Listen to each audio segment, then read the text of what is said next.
So just touch on a couple things real quick. First of all, the Slate book extension. Um, so some people had some questions about, um, the friendly administration, why we wouldn't go back to the table um, to get something better. The Slate book is widely regarded as the best contract we've ever had.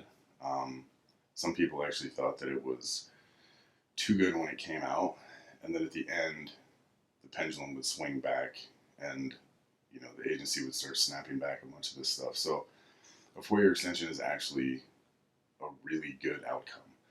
Um, it's not, just because we have a friendly administration doesn't mean we can make up a wish list of things and then take them to the table and get them.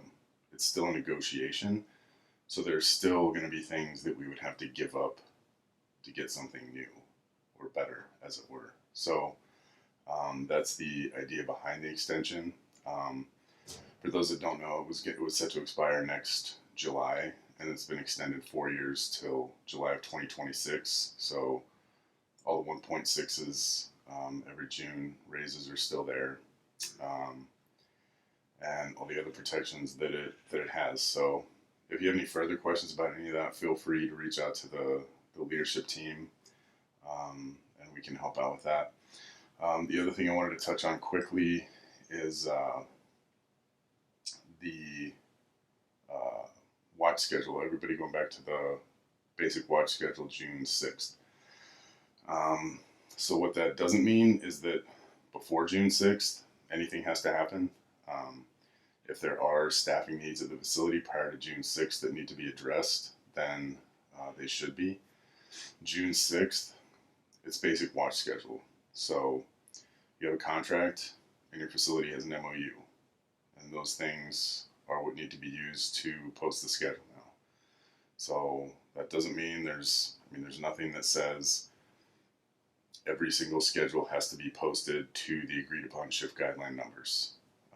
There's a process in place for posting below the shift guideline numbers if it's safe and it can be done without affecting the staffing and workload of the shift negatively.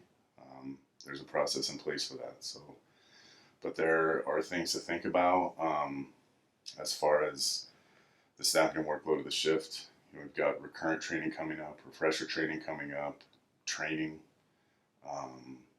respect initiative is kicking off again. So all these things need to be taken into account when building the watch schedule for June 6th and beyond, depending on what your traffic is. Even if you're not back to 100% traffic, that doesn't mean that you don't need 100% staffing. So that's what that agreement is as far as June 6th goes. And again, if you have any questions about any of that, you can contact myself, your FAC rep, the leadership team. We're all standing by to help out.